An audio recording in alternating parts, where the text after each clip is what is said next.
Devin Snow, a.k.a. Hold the Mayo, the first time on a Monday that we get to celebrate a Saints victory with Dev since December of 2024, and we're glad to do it. Let's go, Dev. Saints victory, baby. Woo! Let's go. They got one. Let's go. Hey, bro. I said it last week, bro. This was going to be the one. And sure enough, here it is, man. The run starts now. Starts right now.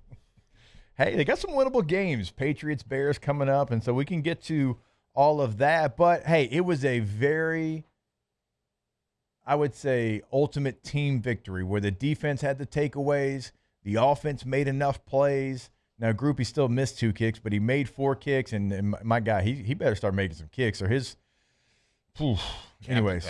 So I don't want. And he sacrificed his body. Nobody did. wants to talk about he that. He did. He did sacrifice his body because he probably knew that he had to after those 2 missed field goals. But the Saints are victorious there.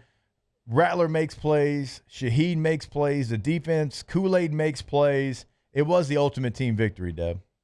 Yeah, it's like the ultimate potion. It's like everything you needed to go into the pitcher to make the ultimate Kool-Aid happen, you know? This was a huge pitcher of Kool-Aid, all the sugar, everything. This was it. For 5 turnovers. Jackson Dart, we know him well, right? Yep. Louisiana, we know Jackson Dart well. What do we know? We know that Jackson Dart is going to turn the ball over. We know that. It's going to happen. We just had to wait for it. Started hot. It looked like he was about to light us up the whole game. And then, boom, the turnovers began.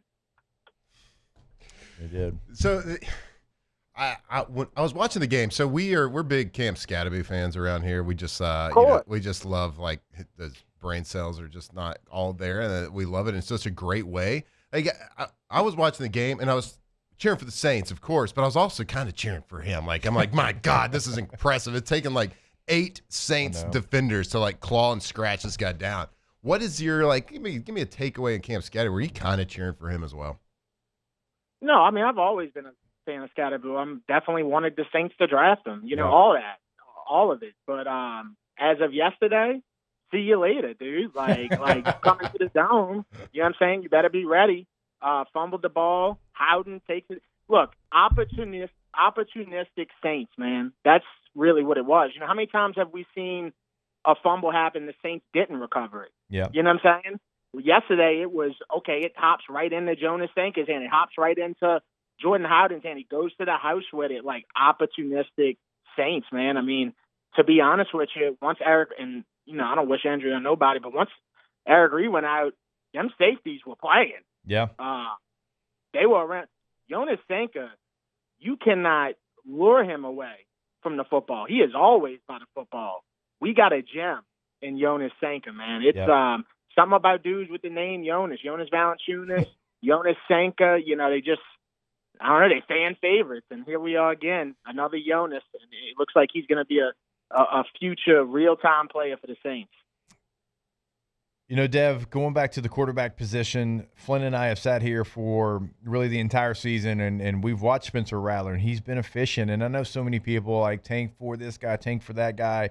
And even when we put it out there on social media, right, people are like, oh, no, you got to get a quarterback. I'm like, look, I just invite you to come watch film with us. If you watch film with us, I promise you we can show you the winning plays that Spencer Rattler is making. So, like, I'm so glad that he finally got a victory. Now you don't have to see the stat of him being winless as an NFL starter, because right now, here in this season, and I think we've got a pretty good sample size, right? We've played 5 games. He has a higher QBR than Bo Nix, Tua Tagovailoa, Trevor Lawrence, Jaden Daniels, Kyler Murray, Aaron Rodgers, Bryce Young, Russell Wilson. All those, he's got a higher QBR than all those players. He's 18th in the NFL, so he's right there in the middle. I think he can continue to grow. Like, Spencer Rattler, still, to me, he has something that you have to investigate. And when he has weapons making plays like Rashid Shaheed did for him yesterday, I think that was the part that he was missing. I'm still really high on Spencer Rattler.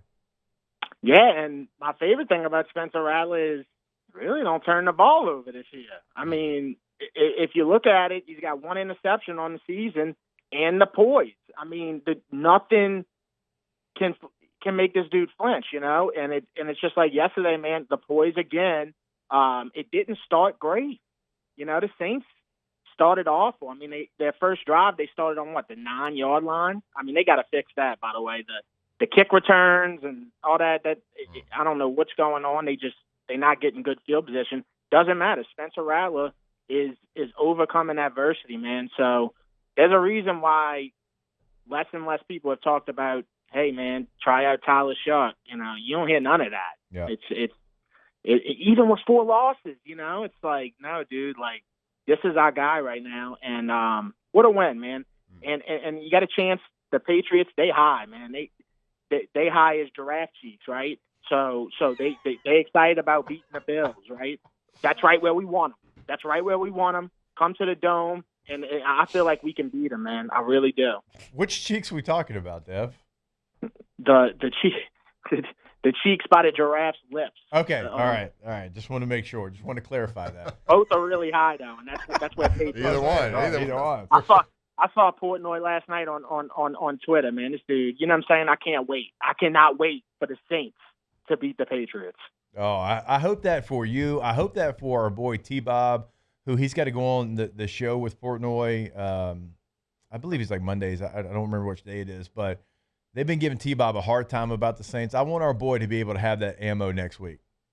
Absolutely. And I want them to be able to have to go to bed or try to go to bed Sunday night knowing that Spencer Rattler put him to sleep. Outdueled Drake May. Yeah, dude. That'd I love great, it. Dynasty. Right? Yeah, let's see where the dynasty stands after Sunday. That's right.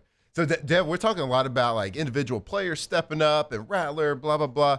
Like I think what gets kind of lost in this is Kellen Moore kind of growing up right in front of our eyes as well. Like we played earlier in the show, like his post game speech to the team, which was awesome. Like if you hadn't seen it, like go watch that. They talking to all the players, all the highlights of the game, and just the team looks like it's got a little juice to it. I know everything's great after win, but like the way they celebrated and who they celebrated and slapping everybody on the back, like, and then Kellen Moore. He kind of has acted a little bit weak on the sidelines, but look, he grew up yesterday. He got after the refs after that terrible Granderson roughing the passer call. So I think we got a head coach that's kind of growing up right now. Yeah, no, Kellen Moore's a smart guy, man. You know what I'm saying? I feel like he could hack Google if he wanted to. Just a really smart dude, and patient guy, right? Really patient guy. I mean, you lose 4 games in a row. Look at what's happening with the Jets. With Aaron Glenn, they don't look any better in any of these losses, right? Right. Kellen Moore and the Saints, you can't say the same thing, right? They've actually started to look better, especially since the Seattle game. You get absolutely destroyed. They have come back the way that they should. By the way, the Saints exposed the Bills in a way. If you really think about it, they exposed them. They didn't win the game. They lost by whatever, but they exposed the Bills. I took the Patriots plus 7.5 last night. I just had a feeling, so. And I'm with you. I mean, that was a great blueprint. And real quick, does Buffalo play every game at home? Feels like it, huh? My God. Do they go on the road? Yeah, and it's all in prime time, too. Every one of them. It's must be nice to be them, but not that nice, right? Because, by the way, them uniforms look like the Lions, dude. Those uniforms were not it. They look like somebody playing like in your local rec league 5th grade game that went to, the local sports shop and got those done right before the season because you didn't have time to really design another uniform. Yeah, it looked like they were playing at Pelican Park. Mm-hmm. But they were definitely Memorial Stadium on a Saturday morning. No doubt. I'm ecstatic, man. The right dudes were on yesterday. Rashid Shaheed, man. We haven't really seen anything from Rashid Shaheed. And look, dude, ain't nobody faster. I mean, 23 miles per hour after that catch, fastest anybody has ran with the ball all season long in the NFL. Pretty good. He,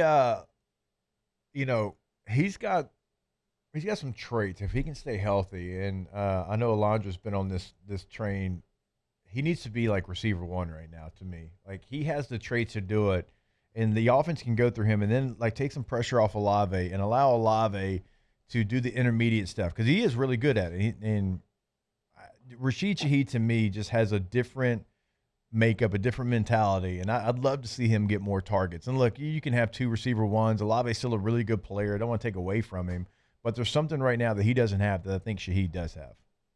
Yeah, and I think like just the way that the Saints are playing their offense right now, Chris Olave, he's good at the intermediate stuff, but Chris Olave is more of a stretch the field, down the field, and he's not really getting those opportunities. So yeah, but when he's stretching the field, Dev, in like 1-on-1 situations, like where normally like your number one receiver who stretches the field goes up and high points the ball and comes down with it, he doesn't have that right now.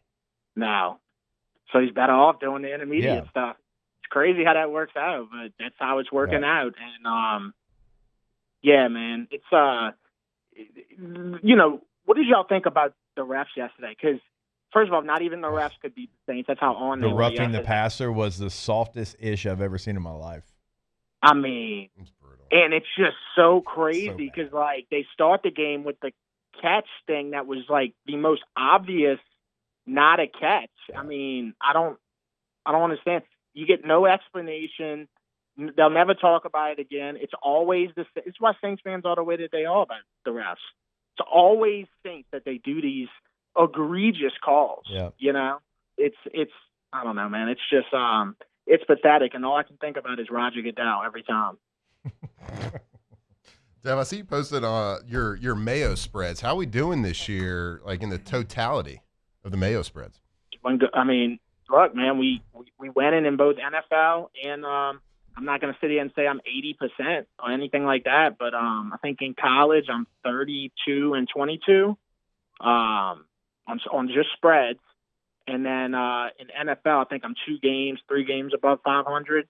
So, and I could just tell you just from looking at my DraftKings account that, hey, bro, we bagging up, dude. Like, because the props are hitting too. I don't bet props, but if I did, they hit right now. So it's working out, man. You gonna sell it like a subscription service? No. I don't know. I don't want that pressure at all. No, I do not need people coming after me. Yeah, I'm just gonna give it out for free, man. Just this is what I'm betting, and if you want to take it, that's up to you. But no strings attached.